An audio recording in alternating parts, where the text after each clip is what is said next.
Hello friends, ആദ്യമേ ചെറുപയർ കുക്കറിൽ വേവിച്ചെടുത്തു. ഈ പാകത്തിന് വേവിച്ചെടുക്കുക. അധികം കുഴഞ്ഞു പോകരുത്. അപ്പോൾ കുറച്ച് വെള്ളം മാത്രം ഒഴിച്ച് ഈ പരുവത്തിൽ നല്ല സോഫ്റ്റായിട്ട് വേവിച്ചെടുക്കുക, കുഴഞ്ഞു പോകാതെ.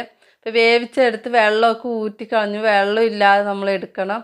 എടുത്ത് ഒന്ന് പ്രസ് ചെയ്ത് കൊടുക്കുക. പ്രസ് ചെയ്ത് കൊടുത്ത് ഒന്ന് ചെറുതായിട്ട് ചതഞ്ഞ് കിട്ടിയാൽ മതിയാവും. അപ്പം ഇതിൽ ഞാൻ ശർക്കരപ്പാനി, മധുരത്തിന് ശർക്കരപ്പാനി ചേർക്കുന്നുണ്ട്. കട്ടിയായിട്ടുള്ള ശർക്കരപ്പാനി എടുത്ത് ഇങ്ങനെ അരിച്ചെടുത്ത് വെച്ചിട്ടുണ്ട്. അത് കുറച്ച് ചേർക്കുക. അധികം കട്ടിയായിട്ടുള്ള മധുരം പാടില്ല, കൂടുതൽ മധുരം പാടില്ല. പാകത്തിന് കുറച്ച് മധുരം മാത്രമേ ഇതിൽ ചേർക്കാൻ പാടുള്ളൂ. 2 പിഞ്ച് ഉപ്പ് പൊടിയും കൂടി ചേർത്തു. ആ മധുരം ഒന്ന് ബാലൻസ് ചെയ്യാനാണ്. മണത്തിന് ഏലക്കപ്പൊടി ചെറിയ ടീസ്പൂൺ, 1/4 ടീസ്പൂൺ ചേർത്തു. ചെറിയ ജീരകം വറുത്ത് പൊടിച്ച് അതും കൂടി ചേർക്കുന്നുണ്ട്. അത് ചെറിയ ടീസ്പൂൺ, 1/4 ടീസ്പൂൺ അതും കൂടി ചേർത്ത് എല്ലാം കൂടി ഒന്നിച്ച് മിക്സ് ചെയ്ത് കൊടുക്കുക. അടുപ്പത്ത് വെച്ച് നന്നായിട്ട് തിളപ്പിച്ച് ഒന്നുകൂടി ആ ശർക്കരപ്പാനി വറ്റി എല്ലാം കൂടി മിക്സായി കട്ടിയാവണം. ഇപ്പോൾ അതെല്ലാം കഴിഞ്ഞ് ഞാൻ ചൂടാറാൻ വെച്ചു. പ്ലേറ്റിൽ ചൂടാറാൻ വെച്ച് നന്നായിട്ട് ഉരുട്ടിയെടുക്കുക. കുറച്ച് വലിപ്പത്തിൽ തന്നെ നമ്മൾ ഉരുട്ടിയെടുക്കണം. എല്ലാ ചെറുപയറെല്ലാം ഈ പാകത്തിനെല്ലാം ഉരുട്ടി മാറ്റി വയ്ക്കുക. ഇപ്പം ഇന്നത്തെ വ്ളോഗിൽ ഞാൻ സുഗിയനാണ് കാണിക്കുന്നത്. പണ്ട് മുതൽ ചായക്കടകളിൽ പ്രധാനമായിട്ടും ചായയുടെ എണ്ണക്കടിയായിട്ട് വിൽക്കുന്നതാണല്ലോ നമ്മൾ കണ്ടിരിക്കുന്നത്. അപ്പം മിക്കവരും ഇത് ഉണ്ടാക്കി കഴിച്ചിട്ടുണ്ടാവാം, ഉണ്ടാക്കാൻ അറിയുന്നവരുണ്ടാവാം, പക്ഷെ അറിയാത്തവരും കൂടി ഉണ്ടാവും. അവർക്കും കൂടി വേണ്ടിയിട്ടാണ് ഞാൻ ഇടുന്നത്.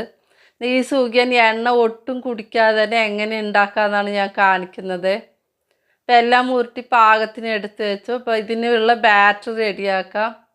അപ്പം മൈദ മാവ് ഞാൻ 1.5 ഗ്ലാസ് എടുക്കുന്നുണ്ട്. സാധാരണ ക്ലാസ്സിന് മൈദ മാവ് ഈ ക്ലാസ്സിന് 1.5 ഗ്ലാസ്. 2 ടേബിൾ സ്പൂൺ അരിപ്പൊടിയും കൂടി ചേർക്കുന്നു. വറുത്ത അരിപ്പൊടിയാണ് ഞാൻ ചേർക്കുന്നത്. ഇപ്പോൾ 2 ടേബിൾ സ്പൂൺ ചേർത്ത് ഇതിന് ആവശ്യമുള്ള മഞ്ഞൾപ്പൊടി, കളറിന് ആവശ്യമുള്ള മഞ്ഞൾപ്പൊടി 2 പിഞ്ച് ചേർക്കണം മഞ്ഞൾപ്പൊടി. പിന്നെ ആവശ്യത്തിനുള്ള ഉപ്പ് ചേർക്കുക. ഈ ബാറ്ററിന് ആവശ്യത്തിനുള്ള ഉപ്പ് മാത്രം ചേർത്താൽ മതി. ഞാൻ കുറച്ച് കറുത്ത എള്ള് വറുത്ത് അതും കൂടി ചേർക്കണ്ടേ. ഇത് നല്ല ടേസ്റ്റ് ആയിരിക്കും ഇതും കൂടി ചേരുമ്പം.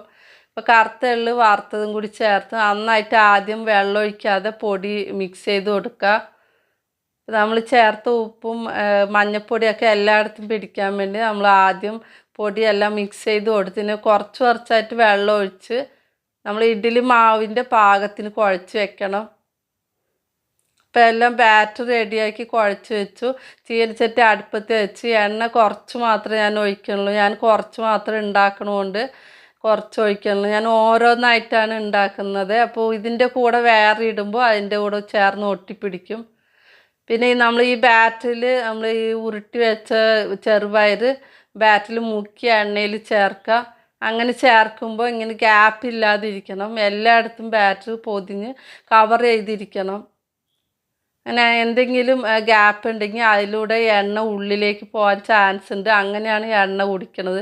അപ്പം ഇങ്ങനെ നമ്മൾ ഗ്യാപ്പ് ഇല്ലാതെ ആ ബാറ്ററിൽ മുക്കി നമ്മൾ എണ്ണയിൽ പൊരിച്ചെടുക്കുകയാണെങ്കിൽ ഒരു തുള്ളി എണ്ണ പോലും എണ്ണ കുടിക്കാതിരിക്കും. ഇതിൽ എണ്ണയെ ഉണ്ടാവില്ല. നല്ല ടേസ്റ്റി ആയിട്ടുള്ള സുഗിയൻ റെഡിയായി. അപ്പം നിങ്ങളെല്ലാവരും ഈ രീതിയിൽ ഒന്ന് ഉണ്ടാക്കി നോക്കണേ. എനിക്ക് 1 ഗ്ലാസ് ചെറുപയർ എടുത്തപ്പോൾ 8 എണ്ണം ഉണ്ടാക്കാൻ പറ്റി. 8 എണ്ണം കിട്ടി സുഗിയൻ. അപ്പം എല്ലാവരും ചായക്ക് ഉണ്ടാക്കി കഴിച്ച് നോക്കണേ. ഓക്കേ.